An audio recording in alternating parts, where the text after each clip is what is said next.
feel like this is the kind of scenery you'd expect to see, like beach umbrellas and beach towels and people splashing around in the water.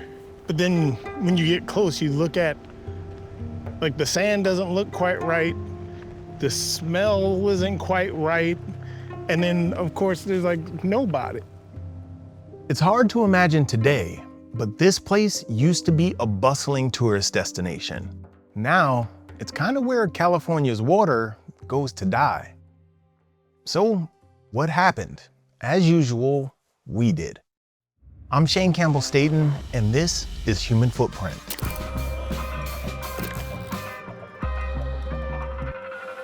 In California's Imperial Valley, the Colorado River feeds into a massive irrigation system that helps feed the nation. Between Yuma, Arizona and Imperial Valley, 80% of the winter vegetables come from our two valleys. Alex Jack is a third-generation farmer, growing winter greens for our salads and alfalfa for cattle. So in 1914, my grandfather and his brother started with a flatbed truck to start hauling vegetables to Los Angeles. 110 years later, we're still here, which is very unusual because it is very tough to keep family farms together. When Alex's ancestors began farming, the valley looked pretty different. If you could be in a time capsule and go back to 1900, you'd just see a lot of brush. You see all the cactus and tumbleweeds and everything else. The Colorado River forms the California-Arizona border about 80 miles east of Imperial Valley. But in the valley, the lack of reliable water made agriculture impossible until the first canal was built in 1901.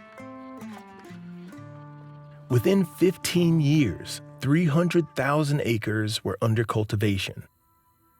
So the Imperial Valley has the largest water rights on the Colorado River.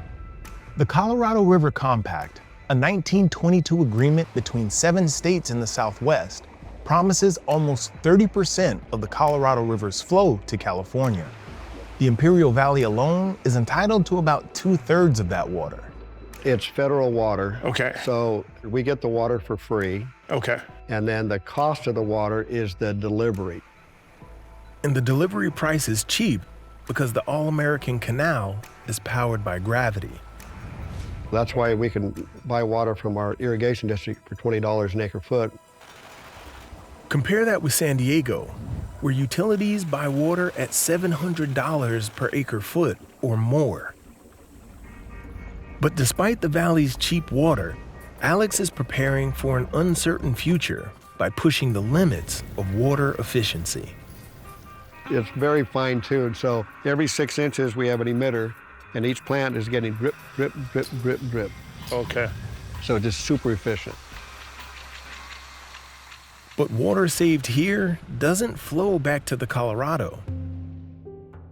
The valley's irrigation district resells it at a profit to cities like San Diego. This inequality is built into our current system of allocating water.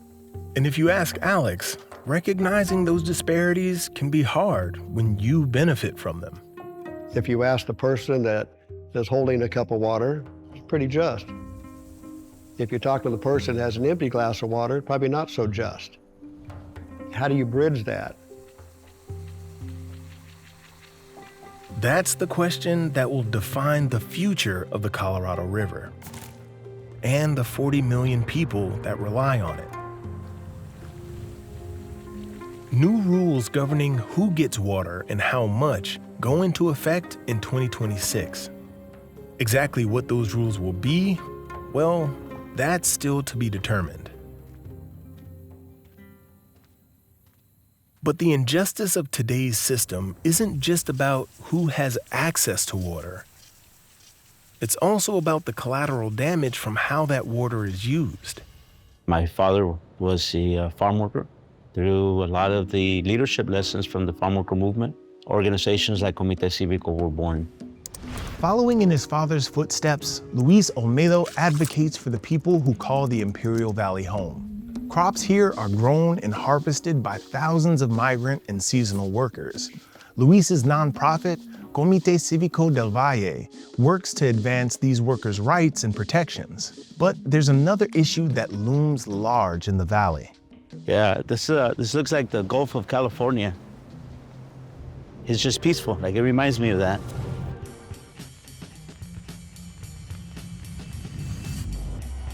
Once known as the California Riviera, the Salton Sea boasted an inland coastline thronged by beachgoers.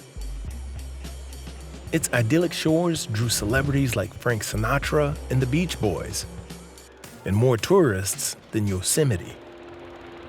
But this desert paradise was a mirage.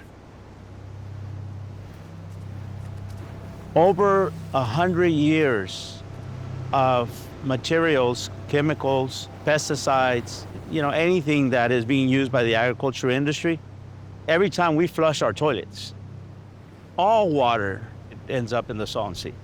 Some of it treated, some of it not treated.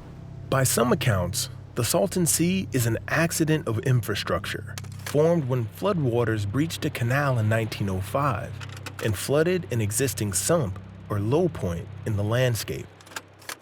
But others argue that the Salton Sump was always the intended destination for agricultural runoff. I can't think that the top engineers, top scientists, top geologists, top agronomists of their time and investors of their time made a mistake and somehow the Salton Sea became a sump for agriculture. Whatever the engineer's intent was, the Salton Sea has become something else. With no outlet to the ocean, its shallow waters evaporate into the desert air, concentrating mineral salts, fertilizers, and other agrochemicals. As water use in the valley dwindles, the lake is shrinking and exposing toxic sediments left behind by decades of runoff. And in the valley's notorious winds, those sediments take to the sky.